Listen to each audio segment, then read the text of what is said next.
boldly engaging the mindless propaganda of our time, apparently with reason. This is Rage of the Age. This is Rage of the Age, and we have with us today a former Playboy photographer who is now a child sexual abuse prevention educator, an anti-pornography activist, the host of How to Raise a Maverick podcast, and has courses for how to raise a Maverick child for raising their children at howtoraiseamaverick.com. I want to introduce to you today Emily Gaudreau. Emily, welcome to the show. Thank you very much. I'm fully caffeinated and ready to roll, sir. Well, good. You may need it. So you were a former Playboy photographer. How did you get into that? Because, I mean, I'm just going to go ahead and state my bias. I would see that mainly as drawing men to that profession. Yeah. Yeah. Well, I mean, yes, I think that's like pretty much most of the photography guys I know. That's like what they're trying to get to, Right. You know, and I think that's probably why female photographers get hired for that. But I used to work as an advertising editorial photographer. So I used to work for Rachel Ray, the chef. She has a recording label. And I did a lot of music stuff, and I worked for ad agencies. I did some stuff with Bill Gates and Bungie Studios. Wow. And I had a pretty luscious resume, I would say, you know, or portfolio. And 2008 hit, and all of a sudden, like, everybody's budget gets cut. And of course, advertising is the first thing to go. And the iPhones are coming out, and people are doing photography for a case of beer. So the industry, the photo industry, just bombed. Wow. And I got a call from Playboy, and I was like, "You're gonna fly me out, and I'm gonna get paid." Wow. Yeah. I'm not thinking twice about it, you know. And of course, Playboy is a big name. And at the time, I mean, this is what people usually want to know about this piece of my story is how did I go from being a Playboy photographer to now I'm an activist against pornography. And there's a lot of things that lead up to kind of the straw breaking the camel's back. But that particular photo shoot with Playboy, I want to say first off, it wasn't this like crazy sex rage thing that was going on. It wasn't, you know, that's kind of, I mean, potentially that stuff happens at Playboy. I don't know. I'm kind of doubting it, honestly. It was the most respectable, mellow, organized group of people I've ever worked with, as far as the people who actually worked for Playboy. I'm not talking about the girls. I'm not talking about the people that were there. They very obviously, very specifically hired people that had self-control and were smart and had etiquette and were nice human beings. So I will say that about Playboy. And it was really about as wild. I mean, I've seen stuff. I live in New Orleans now, so I've seen stuff on a Friday night that's 100% weirder than what happened there. Yeah. So I will demystify that. Unfortunately, people want this crazy story, but you know, it was a period of time where I had kind of bought into this feminist idea that women can do whatever they want. If they want to do sex work, that's one of the powers that women have, is their bodies and sexuality. And if that's how they want to use it, and people are dumb enough to pay to look at it, whatever. And during the photo shoot, the girls were not what I was used to being around. I was used to being around empowered women. And, you know, the models, not so much. I did a lot of stuff in fashion, but the people who I thought were going to be there, that were smart enough and good looking enough to get there, that's not what it was. They were, you know, I don't know how to say it except for like hurt. They had been hurt. And it took me a long time after this to recognize what I was seeing. And that was most people who go into sex work have been sexually abused as kids. Wow. So, you know, I saw that in their eyes. And when you're a photographer, you tune everything out. You get very quiet, and you just look for these micro moments that capture something deeper that nobody else is seeing. You're trying to catch those fractions of time where people are kind of really showing who they are. And I saw glimmers in these girls that I was like, something's not right. I felt like a hunter victimizing them.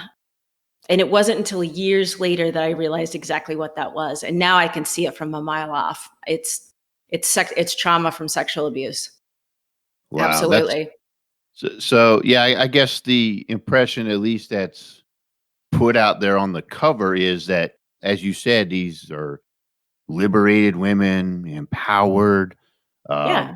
controlling their lives. They're expressing themselves, getting ahead.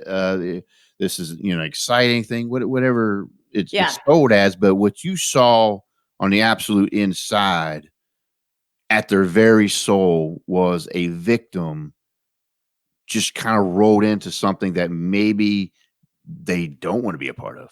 Am I correct on that? Yeah, and I think the best way to describe it, I mean, I grew up in a hunting community in Colorado, and it's just that when you've got the gun and the camera are very similar in my mind. But when you're looking through your scope and you're looking at an animal, and there's just that moment when they see you, and it's I don't know if you've had that experience where like they see you, you see them, and they're victimized. They're being victimized. And and the decision was made for these people a long time ago. Did they decide to sign on with Playboy to be a Playboy bunny? Yes.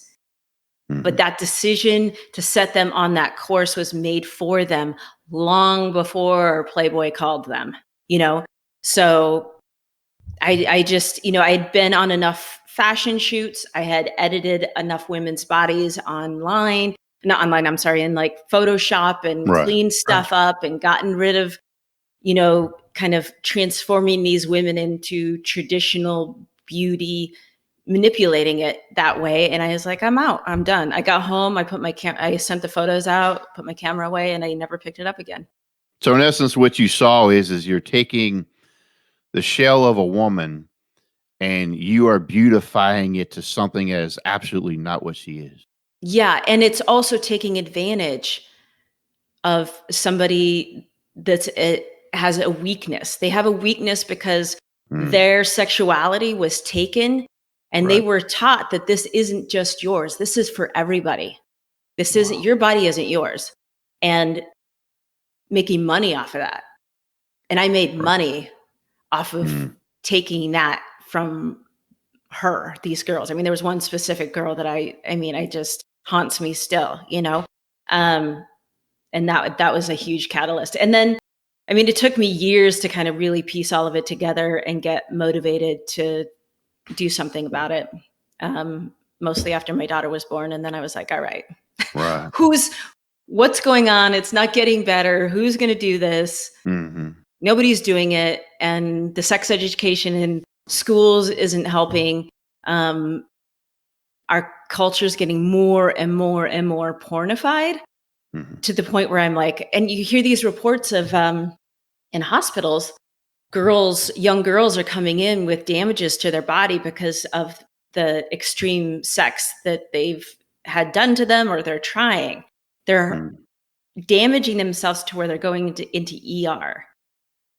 Like, what's going on here? Like, that doesn't sound fun. And the people, I get there's people who do kinky stuff, but that's like a tiny, tiny, tiny percent of the population that actually believes that being choked out and hurt is fun. Right. And then you dig in and you're like, oh, that's because like 80% of the videos online, the free videos, are of violence against most often than not, women. Right. And as like, I don't necessarily consider myself a feminist, but as like, this is a massive step back for women. Well, that's crazy. The irony, isn't it? Exactly. It, like you said, it was I'd say a strand of feminism going this direction, seeing it as a empowering thing, but it's actually kind of backfired in a way. Yeah. And I think I had a discussion with somebody and they were talking about what's going on with the Middle East and the women, they have to be covered, they have to be fully covered and how horrible that is for women. And then Right. you look at our billboards and you're like, oh, women totally Right. objectified. I was like, which is worse? I don't know which is worse. Right. I really don't. I don't understand why women are like, oh, it's our right to do this. Really think about that. Yeah, nobody should touch you because of what you're wearing. Yes, we all know that for sure. But let's get down to the root of who has told you that your body is for everybody and your body isn't special. Right. That's where the conversation needs to go, is like, Well, and that's kind of what it's done, is made women no longer special. right.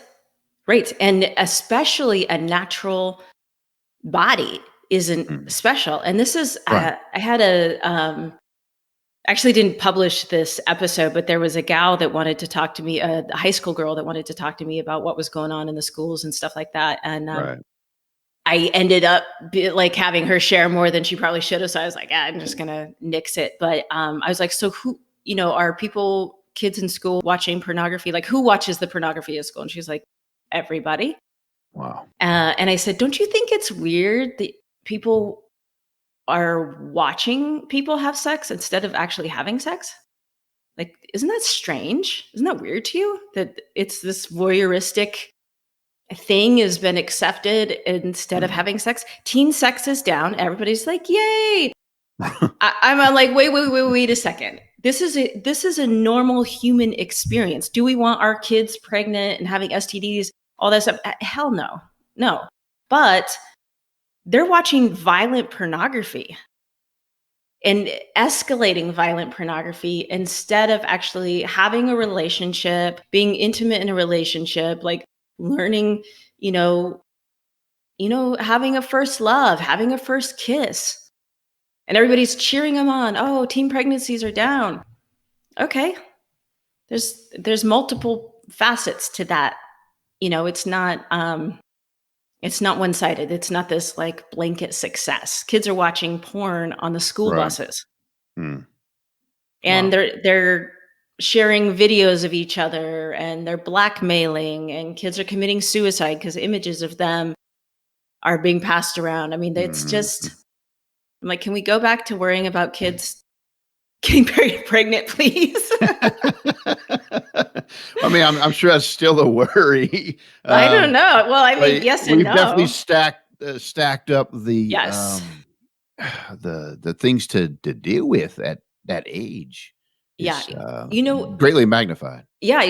This is one thing I tell people to think about is it took 100 years after the invention of the car to have car seats be a requirement in a car. It took that long for us to understand the implications of a technology, of a resource, whatever. I mean, it really took a long time before they were like, maybe kids shouldn't be driving. Oh, maybe you shouldn't drive drunk. Maybe you should wear a seatbelt. It took a long time. It takes a long time for people to go, oh yeah, our kids are like eating themselves alive. And, maybe we should put a limit on free porn. Yes. Maybe. Well, so like if, say I'm listening to you right now and I'm like, well, no way, we should just have it. It doesn't hurt anything. I mean, you've kind of scratched the surface of what I believe are greater side effects. Can you expand on why this is a greater threat than maybe they think it is? Yeah. I mean, one thing that I think that people need to understand is, I mean, living in America, we have, we don't want our freedoms encroached on. And censorship is not my jam. I've been censored by Facebook, Instagram 1 million times. So you give these platforms and you give people the right to censor. We're like, oh yeah, we want them to censor this and that. Then they get to censor whatever they want, including somebody that's speaking out against pedophiles.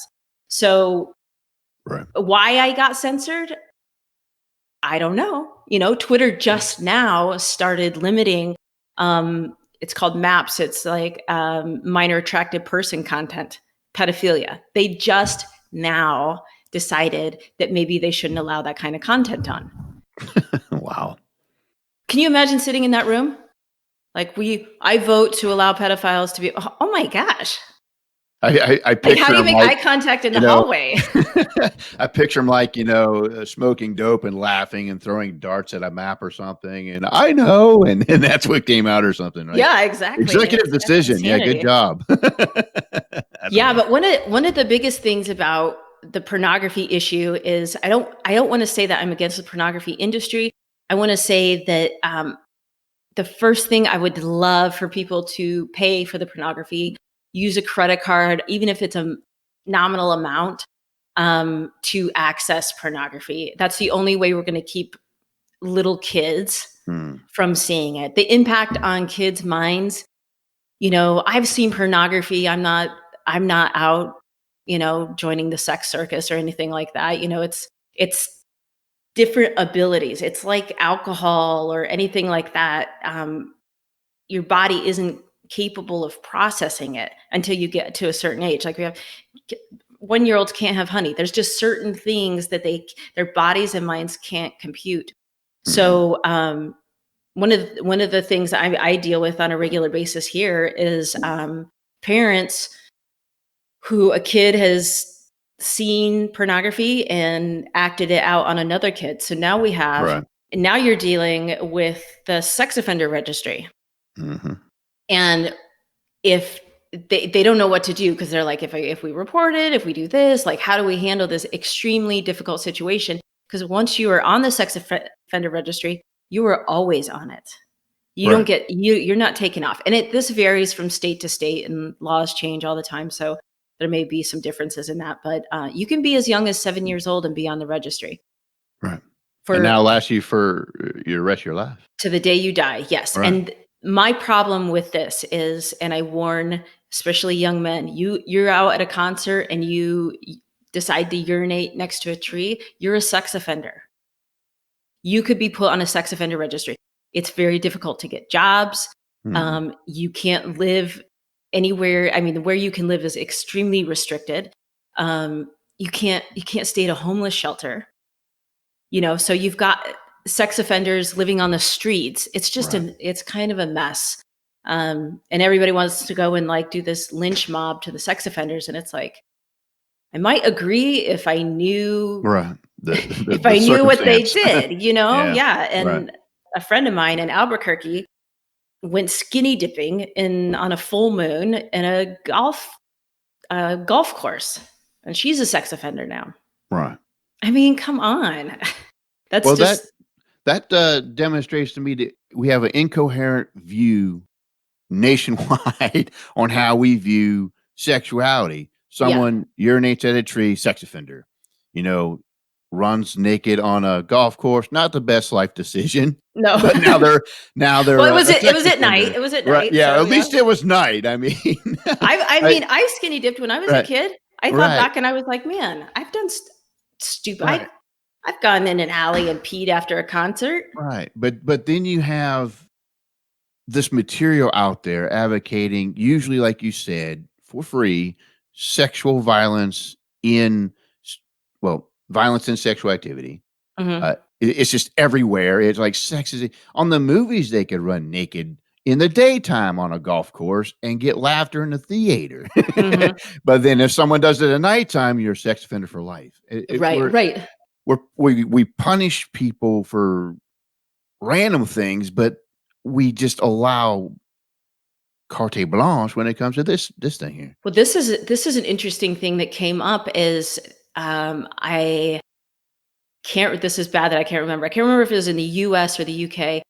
There are cases of women, specifically women, dying during sex because they were choked out.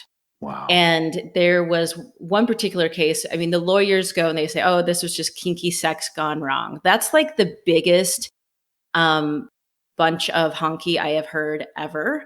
Like Yeah. if you kill somebody, you kill somebody. I don't like. Anyways, so they this one particular guy had killed multiple women in kinky sex Multiple. gone multiple women, and finally they were like, "All right, this is enough." Wow. Are you out of your mind? Yeah. That's like shooting at somebody and hitting them and say, "Well, I wasn't trying to hit you." I mean, it's crazy. And it's become so like the 50 Shades of Grey was like this book that right, everybody had to have. And right. it kind of normalized this a range of kink with this, which is within, you know, I here's the thing. I don't want people to be like, oh, this woman's this crazy prude. I get it. People have got their thing. Um, but not that many people are naturally driven towards hurting people to get off during sex. Right. And during this time when I was working at Playboy, I kind of stumbled across some stuff that was super violent sexually, and I called my godson up and I was like, "Listen, if you see this, what they're doing is they've got these sexually explicit things going on, and you're going to feel aroused, and then they bring in the violence. Mhm. It's a trick, and part of that trick is, and they have research that they've done on this, is you cannot get that type of sexual experience, this violence, like hardcore violence, it's rape, abuse, whatever, anywhere but pornography, right? So they've got you. Right. And there's something called sexual non-concordance, and it's when they did this study in Manchester University where they put, I'm going to say very loosely, probes on people or something like that to measure their physical arousal, blood flow to their body. And then they pushed these buttons and they watched pornography and they said, is this arousing to me, or not? And then they lined up what people said was arousing to them and what their bodies said. And there was only a 20% overlap with women and only a 50% overlap with men. This is extremely important to understand because you can be watching anything that's sexual, that you're not into. It's not what you're into, but your body is going to be triggered. Right. Because the brain goes, oh, something sexual is going on. It doesn't go, oh, this is something that I am really into, I really like. It just goes, something sexual is happening. And you're like, oh, my body's responding. I'm into this. And then you get to where you are into it because you keep going down that route. Like, oh, wow, I found this one thing that I seem to be getting off on. And then it gets deeper and darker and the novelty wears off. So you got to keep going. So this is a conditioning to Yeah. basically keep you hooked for as long as they can have you, and it has a diminishing return. Then I guess. Yeah. I mean, you can't physically satisfy what you can potentially, and I'm not saying anybody who watches pornography is, going to go and become a Ted Bundy. But I think it leads to a life that is really missing out on like authentic sexuality. And that's my biggest thing. If we can get kids to grow up and find this cool person, fall in love, find whatever funky thing that they like to do with this person that loves them, and have this great life. Like that's what living is all about. Like sex is supposed to be this amazing thing, and it's become this like destructive, embarrassing, shameful. People, sitting in their basement masturbating instead of like going out and like meeting people and having fun and having human connection. It's just become this really sad thing. You're listening to Rage of the Age. Rage of the Age. Politics, religion, economics, and history with a conservative bend. That is the sad thing because the human connection is absolutely removed. Yeah, It's you and a device. you have to have physical touch. Science has proved that over and over. Like we will die if we don't come into physical contact with people. Yes. And sexual contact is extremely powerful, good and bad, Yes. The one episode you were talking about where you didn't want to publish it, was it because the content was just too extreme for your liking, or Oh no, what was the? I felt like um I just asked some really hard questions, Mhm. and I felt like she wasn't really prepared for it. She was young. She was like Uh-huh. 17 years old, and I was like, okay. It was good. It was good for me because I got to hear kind of the inside line with the high school kids, and Right. um I felt like I just dove too deep with her to have it be thrown all over the internet. I got you. For her sake, I suppose, and, Yeah. um, well well, let's look at what's going on in the schools now. Some schools, and we've had guests on this show from California who are up in arms about things they're going through there, especially, but and I've been informed it's not just there. They're gaining footholds in any state they possibly can to advocate this, quote unquote sexual education and Mhm. anti-bullying approach that they have. Are you very familiar with that? I am partly because I when I started speaking out against children watching pornography, one of the most shocking things in my life, besides being censored by Facebook and Instagram, was that I got so many haters online, and it was about specifically kids shouldn't be watching pornography. Right. That Wow. shocked me. That absolutely, like, I didn't even, I'm used to haters, whatever. But Right. that one, I was like, I did not think that that was So going to so they happen. were actually angry at you because they thought children should be allowed to watch pornography. Yes. Yes. Because it is, this is, Wow. this is the problem, especially, and these are sex educators that go Yes. into schools and educate kids at school. So this is the thing. They're like, oh, we want kids to not feel shamed. I'm like, good. Yes, I agree. That that's not a good MO. Um, they want people to know that it's normal to look at pornography. Okay, so are you not normal if you don't watch pornography? Like we have to be careful about that, right? Like there's a difference between not shaming and encouraging or Right. enabling. Mhm. Um, and a lot of sex ed is based off of a history of STD and pregnancy prevention. That's kind of the biological prevention Right. aspect of it. Right. Then the LGBTQ plus community also wanted to come in and be a part of it, and they're heavily funded to create and be part of the curriculum to help support um, the LGBT minority groups of kids and their sexuality. So what ends up happening is it's heavily weighted in making sure that it's inclusive. Inclusive is a very divisive word It is. because especially when you're talking about inclusivity within the sexual realm, Mhm. you're breaking down what I would call like ethic and moral boundaries that have been put in place for a long time. And as Yes. much I have pushed against those, and I was young at one time too. I don't look it now, but I was young at one time. Um, and once those boundaries are broken, it's no holds bar, and that goes with inclusivity. If we want to be sexually inclusive, that includes kink. So there's discussions about blood play. Right. Right. And I'm sorry, that does not need. What on earth are we doing introducing kids to that? Right. And blood play, just so people know, this is, cutting. It's cutting during sex and playing around in your own and their blood. Kids, it's touchy too, because it's also like anal sex is seen as this norm now.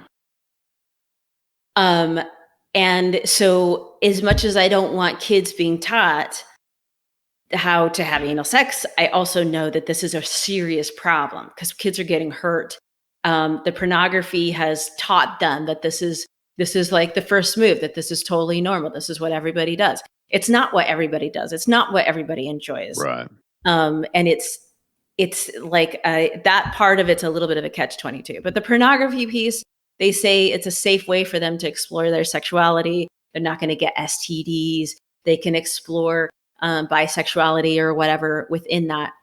And my problem with that is again, you're training your brain. They're training their brain to be like, oh, now I think I'm bisexual. I think I'm whatever because my body's responding to it. It's too advanced. It's too advanced for them to go, no, that's not what I'm into. I know what I'm into because I've had real life experiences. I'm curious in my head as you've explained it that way. Before we had these devices and instant images, are they basically insinuating that all of humanity never, quote unquote, experimented with their sexuality before now? No, oh gosh, yeah, they totally did, right? They hadn't, I don't know how we procreated because they didn't have the Oh, right, ability right, right. Like you have they to couldn't be trained. experiment or Yes. something. Yeah, it's absolutely insane. Exactly, exactly. And I think Wow. it's so heavily focused on pregnancy prevention. So it's like heavy on the acceptance of abortion. It's heavy on like prevention of STDs. Right. That's where it's like, oh, porn is great. Okay, To me, it's semantics. It's wordplay. yeah, Like abortion does not prevent pregnancy. She's already pregnant. right, right. It prevents the birth of the child. Yes. Porn doesn't allow them to discover sexuality. Apparently, it could have never done that with an actual person or something. But Right. it's all wordplay. Yeah, exactly. And one thing that with the sex education, I'm not saying it's all this way. I'm just saying as parents, you need to make sure you know what is being taught. And so in public schools, this is one tricky thing is the teachers are required to answer all the questions. So 100 years ago, the questions about sexuality might have been pretty appropriate, right? They might have been like, you can imagine a class full of fifth graders or whatever asking whatever they want, and anonymously, writing it down. What is it? I'm sure some of the questions are legitimate and good and whatever, and probably, Satan's venom back then, but would have been great. Now we have kids who are watching pornography at home, coming into the classroom and asking questions, what's fisting, what's blood play, what's whatever. Yeah. And then those teachers are saying, hey, so I got this question about this. Now you're introducing that kid who went down the rabbit hole of pornography, you're introducing his whole experience, her whole experience to the whole classroom. And things that are taught at school, it's accepted, right? Yeah. Because they don't know. Yeah, it's oh yeah, we talked about it in school. So it's like a norm. It's a normal thing. I hate that word. So you're not normal if you don't know about these things or yeah. It's a rant. I'm ranting. It's like a drug or alcohol or anything. Because I haven't drank in many years. I used to be good at it, but I've walked away from it. And good job. Every time you want to drink? No. Well, they look at me, well, why not? What's wrong? Oh, with yeah. You? And I'm like, well, what's wrong with you? You're drinking. I flipped it. It's like the one drug conversation, but it's like that now with this. What do you mean that you're not into this excessive sexuality and exploring? And it's like, because why do you? I mean, yeah, it's fake. That's what I told my godkids. I was like, we don't do fake. We don't do fake on anything, on your food, on your relationships, your life. Like, no fake food. Yeah, we're like quality. Right. We're into quality. Like, yes. Turn your nose up and like only the good stuff for us.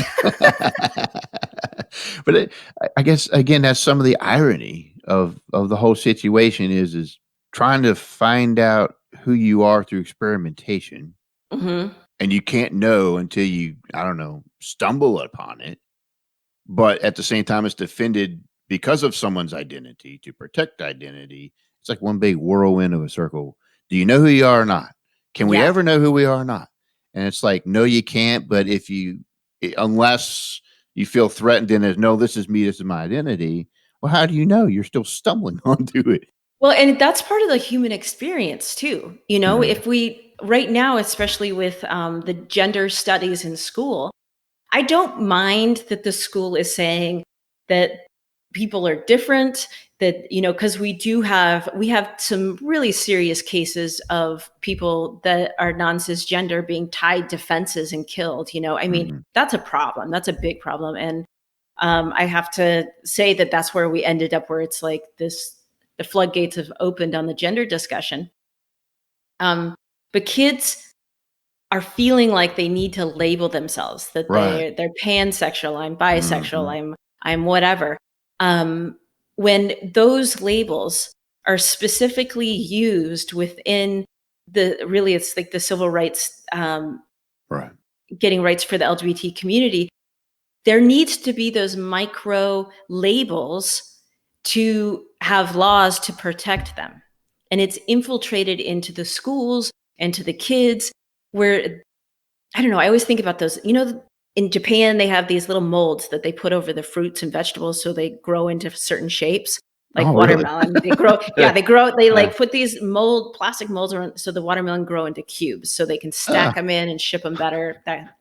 I love They're Japan. so clever. They're so smart like that. So that's what I feel like these labels are with the kids is they're missing out on the human experience of discovering who they are because they're like, oh, I'm bisexual and I wear my hair like this and I do this. And, instead of I was a punk, like hardcore punk in school, shaved head, whatever, like hardcore. That was my identity, was the music piece. Now the identities are within the gender. Do you see what I'm saying? Right. It's like the prep, the jock, the nerd, the emo, whatever is now leaning towards their sexual preference. Right. But it's an idea of who they are that they're taught is not even certain. They have no idea. To me, it's more groundless than being whatever, a skateboarder in school or the surfer or the punk kid or whatever, the prep kid. There was a certainty to it. Yeah. This is almost like, well, you might be, but I don't know. You might discover something else. Who knows? Right. And it's, and we're talking about kids who have never had a sexual experience in their life, and they are completely identifying themselves with a way of having and being sexually because of pornography. Well, and currently it's being celebrated in many ways. You're the breakthrough kid. You're the celebrated one. You're the one talked about all the time. I mean, if you kind of want that attention, which children want, well, here's another interesting thing that's like skyrocketing right now. I don't have the exact statistics, but girls transitioning to boys. This is one of the things that like in the past, like couple of years, I'd say has gone through the roof. And what they've discovered is it used to be there was most of the time it was with boys statistically, where a boy at a young age would have gender dysphoria is what they would call it, or where he wanted to be a girl. He wanted to wear dresses. At a young age, the parents were seeing this. It wasn't like all of a sudden I'm 15 and I want to be a girl and the parents have never heard anything about this ever. Right. So what they've seen is this, it's almost like 1,000% increase. It's insane of girls wanting to transition into boys. Right. And I feel like what has happened is you have the porn industry and our really pornified culture has created an atmosphere where girls have to physically alter themselves to the point to be sexually attractive. Or it's not even the word like sexy or cute or whatever. That's not even it. It's ready for sex. They need to look like they're ready for sex, or they're boring or ignored, invisible. So if these girls want to fit in anyway and feel like they're anybody, they need to look as though they're ready for sex, which is the pornified look. Or what's your other option? You can be a guy. Right. The pressure on women is enormous. You need to have an amazing career, have kids, look like a porn star. Right. Or these girls are watching this porn going, wow, like that's what those girls who look like that's what happens to them. I'm out. I don't want any part of that. Yeah, I think there's if I'm a dude, I think there's some wisdom I don't in what get you're victimized. saying. I think there's some real wisdom in what you're saying. It's when you listen to what society at large is basically showing you, like right now, like you talked about the empowering of women, and and things like this. But when you look at what culture's saying, it's almost like it's a mirage in a way. Totally. Because the language is there, the speeches are there, even the powerful movies are there, and everything echoes the idea. But in the end, you see, yeah, are we being empowered? The woman trying to be a man in order to empower herself, where she's not her own special strength. It's very, yeah. I mean, that's exactly what I think is going on. Is they've got these girls that are like, what am I going to do? Like, I'm not this Kardashian. I don't have a sex tape. Right. I don't have the money to get fillers and like 9 yards of cosmetic surgery in my nose and chin redone. Or I can dress like a dude and I'm instantly accepted. I've instantly got a group and all these pressures instantly go away. I can't say that I don't blame them. Yeah. I'm out. Cool. Yeah. I can see incentives that drove them to that in a way. Cause, I don't have to have kids. I don't have to have this career and have all these expectations and all these things. I'm just gonna pretend like I'm a dude and like blend into the crowd. Because that's the expectation we have of our men now. Just I'm a dude and I'll just live in my mom's basement. No, that's it. That's all I got to do. Well, and they're like, I want to do that. Yeah, it's exactly right. I don't know. I'm not saying that that's. I think. I'll say that white men right now and white boys, I feel like there needs to be a space definitely held for them, because I can't imagine growing up in this period of time where you cannot be proud of where you live. You can't be proud of being an American. You can't be proud of being male. You can't be proud of being white. You can't be proud of even being Christian, or whatever religion you are. You're screwed. And I don't, any other roll the dice of gender, color, location, and you're good. You can wave your flag and you can be proud of who you are. If you're a white male, especially if you're older, you're walking on thin ice constantly just because of the color of your skin, of your age, of things that you have. You didn't choose this. Right. You didn't choose it. And people are ignoring that completely. It's like, even white men think it's cool to diss white men. Right. And I'm like, absolutely. Oh, it's all these old white men. Be careful. Be careful. It's not just old white men. Yeah, you're still white. That's racist. I don't care if you're saying that about your own people. We got to get all these old white men out. I was like, listen, I've been around tables with old white men throwing down massive amounts of money to protect kids, to do the right thing with no clout, with no celebrity. Nobody knows that they're doing that. Right. They're just laying low, doing the right thing. And it's like this blanket approach to somebody's skin color and age and gender. Right. Blows my mind. Well, it does blow my mind. And it's just, to me, it's part of the whole conditioning thing, in my opinion. I'm starting to wonder if there's a group of sinister people who plot this stuff out. And in Russia. No. Well, maybe, I don't know, but it's like it just keeps getting, because you can see the patterns. You can see, you're stating stuff that others have seen and said. I've said and seen the same things. It's like there's no rhyme or reason to it. There's no logic to it. But that's what we're going with. It's insane. Yeah, I think what we're going with, it's not necessarily. I think that the people who are wise are not loud. We're not the ones making a lot of static and a lot of noise. Everybody that's sees things for what they are and what I would say general wisdom are usually quiet. Yeah. And that's been my experiences. They're not going to be. They would never march down a street with a banner or burn buildings or whatever. Right. I'm not worried about a civil war because I know where I'll go. All my quiet friends. Everybody's like, they're going to take over and burn our whole country down. I was like, oh, no. People are ready. Well, yeah. Like I heard a comedian that me and my wife went to see the other day, or a few weeks ago. He's like, it doesn't matter if you're left or right.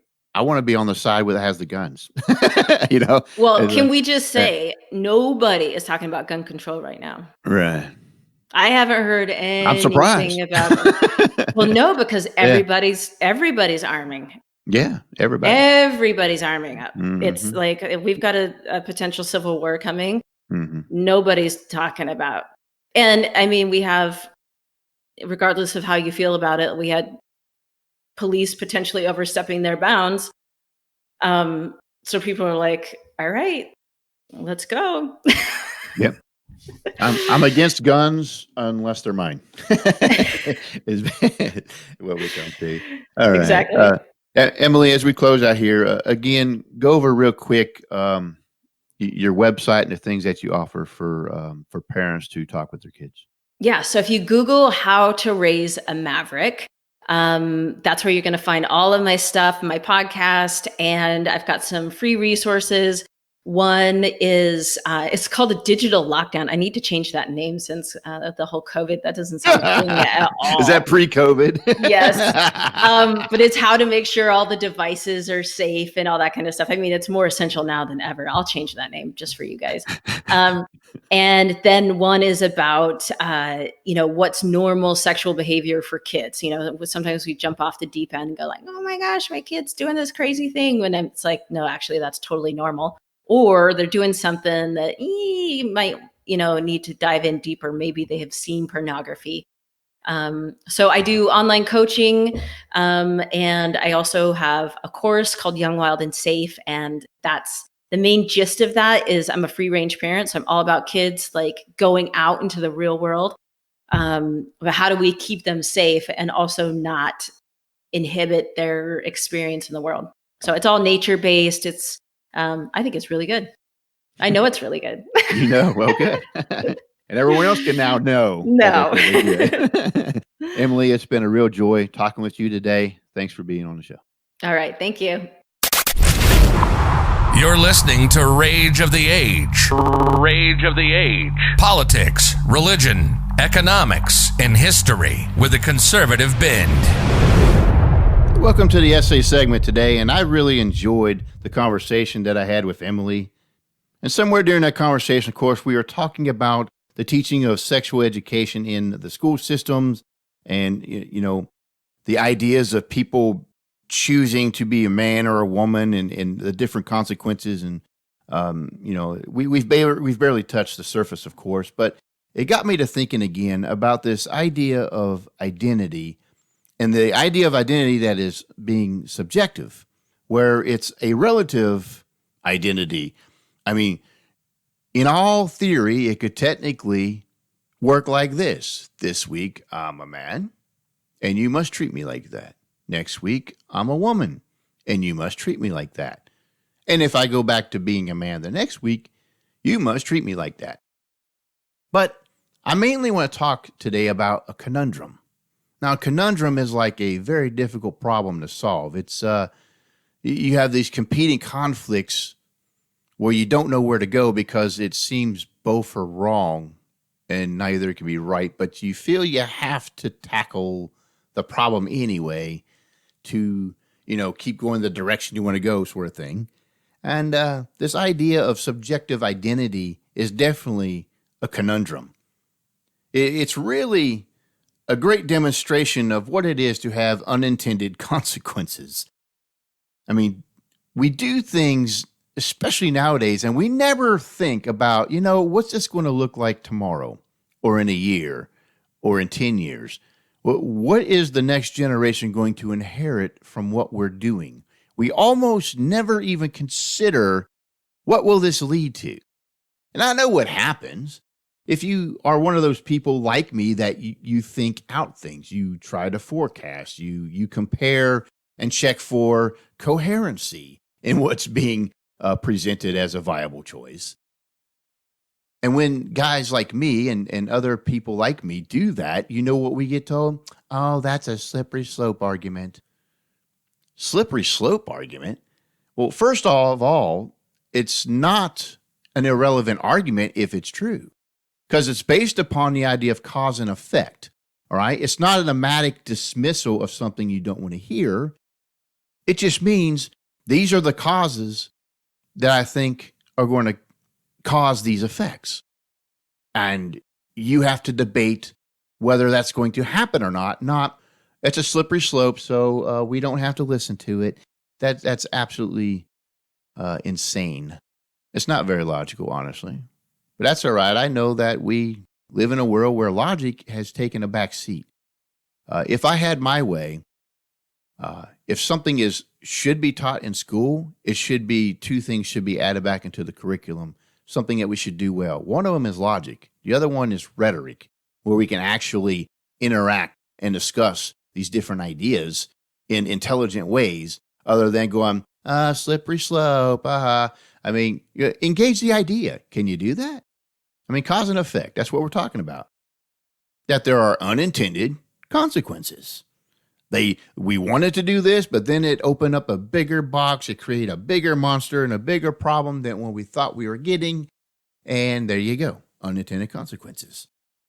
But when I look at this whole identity being subjective thing, to me, it's like we are opening up a huge box of unintended consequences that now we keep thinking in our head, well, that's not possible. That's not true. Ha ha, very funny. Not going to happen.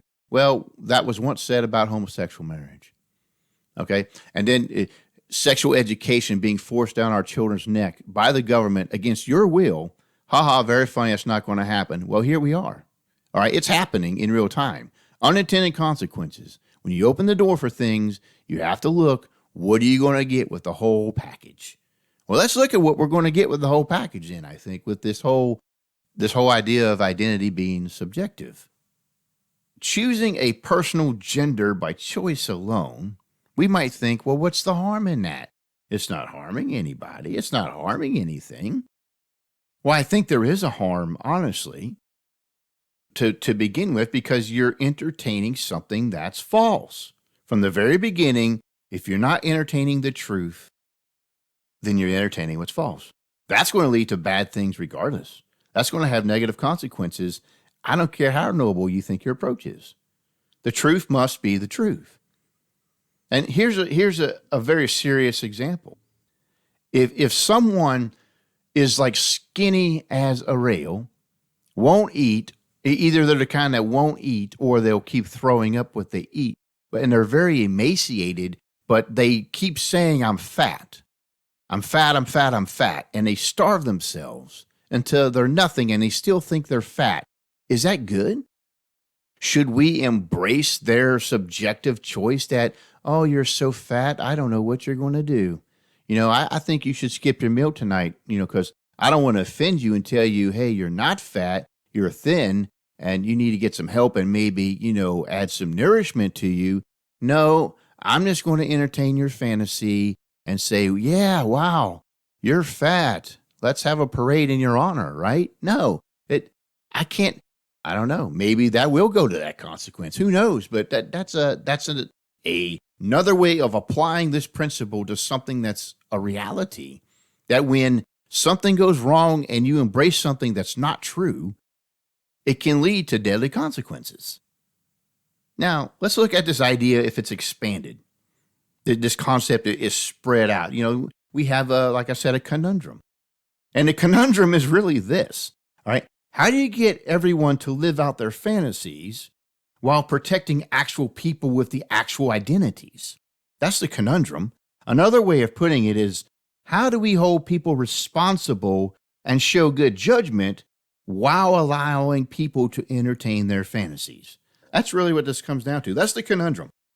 How do we let everyone subjectively choose an identity that they may keep or not keep, and it's theirs, not theirs, and let them roll with it, no matter how far off it may seem to you, that you just embrace it, encourage it, and whatever, but then not let it have other effects upon people who actually have those identities. I mean, one obvious example, of course, is Elizabeth Warren, chief herself, claiming to be an Native American. You know, she had a drop here. Apparently, she's Native American. That's how she identifies, right? Now, if that's all it was, what's the harm? You know, what's the harm if she just wants to identify herself as a Native American? So what? Well, she gets, money to pay for things that was meant for actual Native Americans. Now, I don't know about you, but if I were a Native American and I have my children, I'm like wanting one of them to go to school or something, and I'm told, well, I'm sorry, the money ran out. Why? Because this white person claimed to be an American Indian, and well, we had to accept it because that's what she wanted to be recognized at, so the money went to her. Now, I'd be, if I was actually a Native American, I'd be mad. And in any scenario, if that would happen, it would make you mad. I mean, can I identify myself as a black man for a scholarship? Right? That's meant only for, those who are black and, coming from hardships. And that scholarship is meant to give them a boost where normally they may not have it. Now, can I come along as a white man and say, well, I feel like a black man trapped in a white man's body, right? Can I even say that I have hardships that I really don't have because I want to identify with that identity? Scholarships a lot of these scholarships are meant for people in troubled circumstances and of African Americans, right? But if I come in, I'm white and I'm privileged, but I want to believe that I identify with the oppressed black person who has no recourse to get ahead, and I get that scholarship. Now, if I was the black person coming from very hard beginnings, trying to make it up in the world, and my scholarship is given to somebody like that, I'm going to be upset. I don't care what you identify with. You're not really that. And that's really the point, isn't it? Isn't that the conundrum of which I'm talking about? I mean, we can apply this to all kinds of things in society. Remember how I said that? How do you make people responsible and yet let them entertain their fantasies, right? Can I say that I don't want to identify as a parent anymore? I'm actually a single person. I never have children. Well, you can't tell me I have kids because, I don't, want that as my identity. I don't want to be identified by my children, and you can't force me, right? So I can just abandon my children, not take care of them. I mean, I can refuse my parental duties because a lot of this comes down to duties and responsibilities.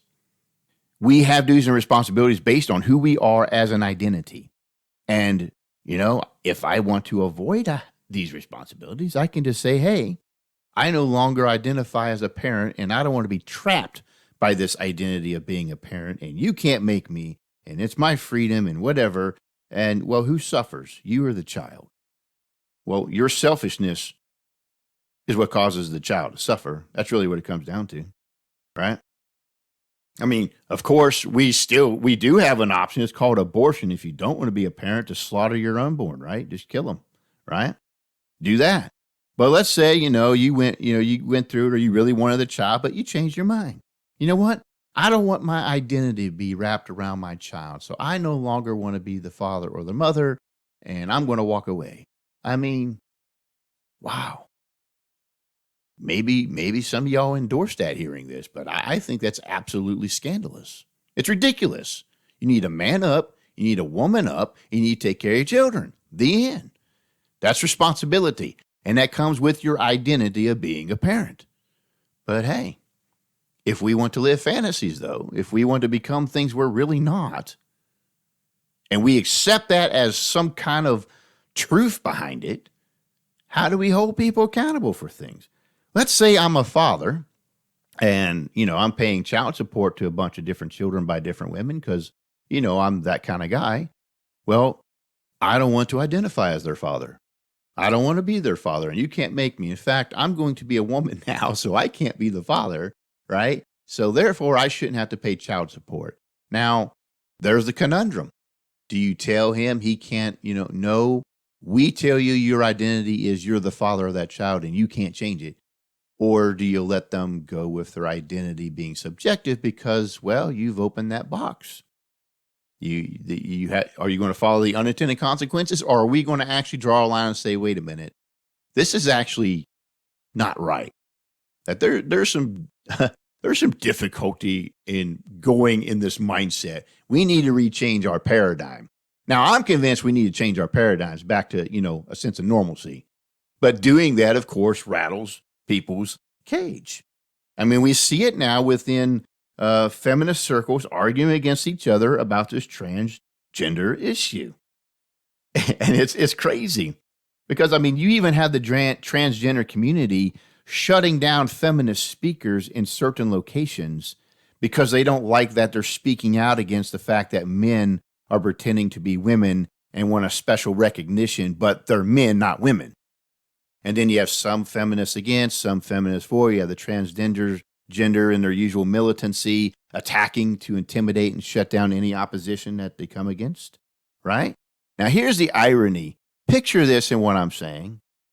I mean, really, this is where unintended consequences come into play, right?